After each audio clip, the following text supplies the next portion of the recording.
महाभारत में ना एक ऐसा किरदार है जिसकी कहानी दिल को झकझोर कर रख देती है। सोचिए, एक तरफ वो सूर्यदेव का पुत्र था, लेकिन दूसरी तरफ क्रूर किस्मत और अन्याय ने उसे ऐसी जंजीरों में जकड़ रखा था। आज हम उसी महान योद्धा की कहानी में गहराई से उतरेंगे, जिसने दान में अपनी मौत तक दे दी। जी हाँ, ये कहानी है सूर्यपुत्र कर्ण की। ये एक लाइन, बस ये एक लाइन कर्ण की पूरी जिंदगी को बयां कर देती है। उसका जीवन वरदानों के साथ शुरू तो हुआ, पर हर एक कदम पर उसे श्रापों और अपमान ने घेरे रखा। कर्ण की कहानी की शुरुआत ही उसके जन्म के साथ ही विरोधाभासों से भरी हुई थी। जन्म तो दिव्य था, लेकिन समाज की नजरों में वो एक कलंक भी था। तो कहानी शुरू होती है राजकुमारी कुंती से। उन्हें ऋषि दुर्वासा ने उनकी सेवा से खुश होकर एक दिव्य मंत्र का वरदान दिया था। इस मंत्र की शक्ति ये थी कि वो किसी भी देवता को बुलाकर उनसे संतान पा सकती थीं। और फिर एक दिन सिर्फ अपनी उत्सुकता में कुंती ने सूर्यदेव का आवाहन कर लिया।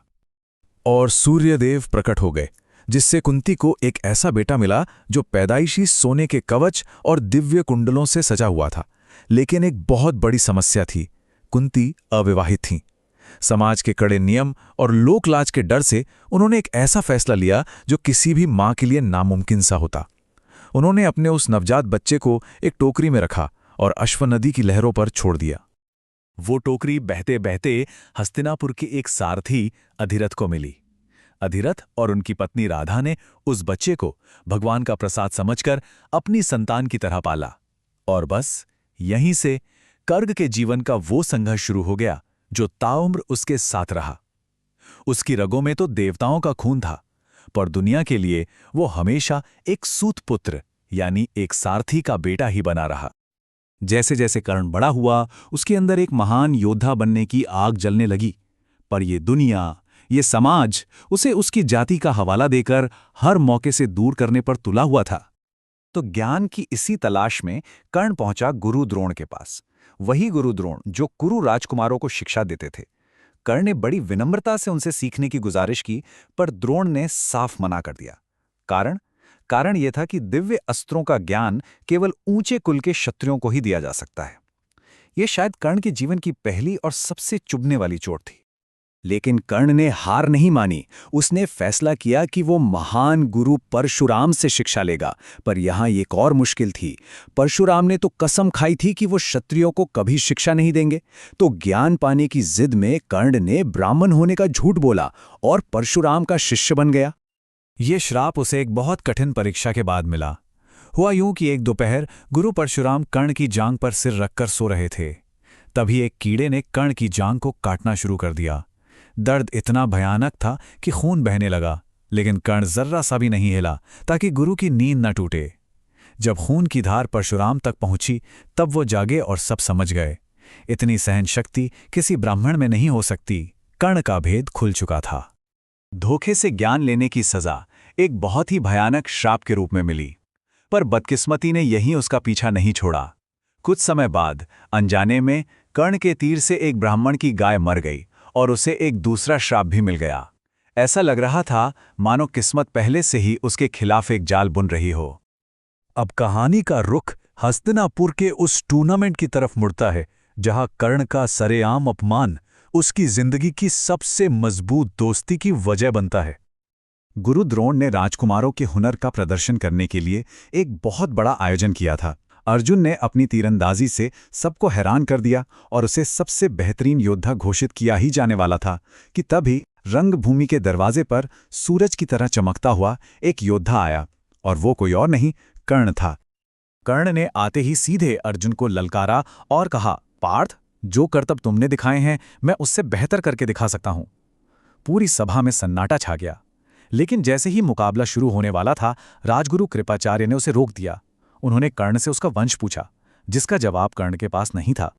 बस उस एक सवाल से कर्ण का सिर शर्म से झुक गया। एक इतना महान योद्धा सिर्फ अपने जन्म की वजह से अपमानित हो रहा था। लेकिन तभी एक आवाज ने पूरा माहौल ही बदल कर रख दिया, और वो आवाज थी दुर्योधन की। दुर्योधन ने भरी सभा में सवाल उठाया कि क्या किसी का जन्म उसकी योग्यता तय कर सकता है, और फिर उसी पल उसने कर्ण को अंग देश का राजा बना दिया। ये वो लम्हा था जिसने न सिर्फ कर्ण को अपमान से बचाया, बल्कि दोनों के बीच दोस्ती और वफादारी का एक ऐसा रिश्ता बना दिया जो कभी नहीं टूटा।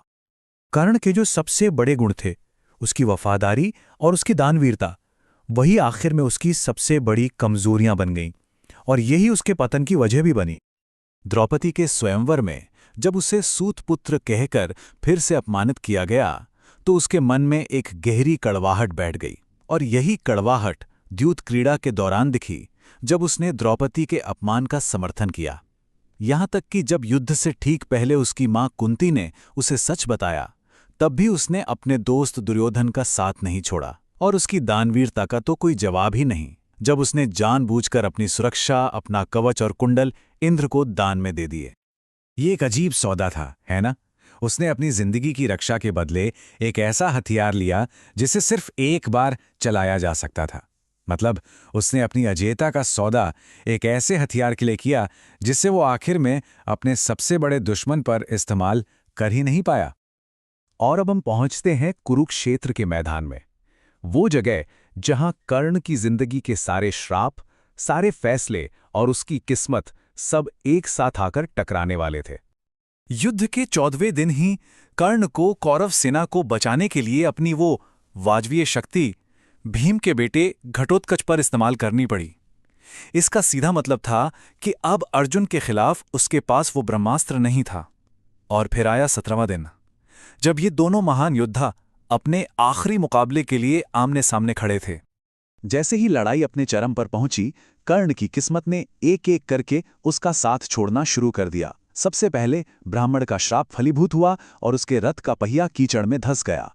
फिर जब उसने ब्रह्मास्त्र चलाने की कोशिश की तो क्या हुआ? परशुराम का श्राप, वो ऐन मौके पर मंत्र भूल गया। दिव्य कवच तो वो पहले ही दान कर चुका था। अब सोचिए उसकी हालत, वो फंसा हुआ था, निहत्था था और बिल्कुल बिल्कुल बेबस था। जब कर्ण अपने रथ का पहिया निकालने की कोशिश कर रहा था, उसी निहत्ती हालत में कृष्ण के कहने पर अर्जुन ने उस पर वो आखिरी बाण चला दिया। सूरज डूब रहा था और उसी के साथ सूर्य का बेटा भी हमेशा के लिए अस्त हो गया। एक ऐसा योद्धा जो कभी हारा नहीं था, उसे किस्मत और श्रापों की साजिश ने मिलकर हरा दिया। और इसी तरह कर्ण एक क्लासिक ट्रैजिक हीरो का सबसे बड़ा उदाहरण बन जाता है। उसके अपने ही गुण, उसकी वफादारी, उसकी दानवीरता, उसका साहस सब मिलकर उसके पतन का कारण बन गए। और इस कहानी की सबसे बड़ी त्रासदी तो युद्ध के बाद सामने आई, जब पांडवों को यह पता चला कि जिस योद्धा को उन्होंने मारा वो कोई और नहीं बल्कि उनका अपना ही बड़ा भाई था। कर्ण की कहानी हमें बहुत गहरे सवाल पर लाकर छोड़ देती है।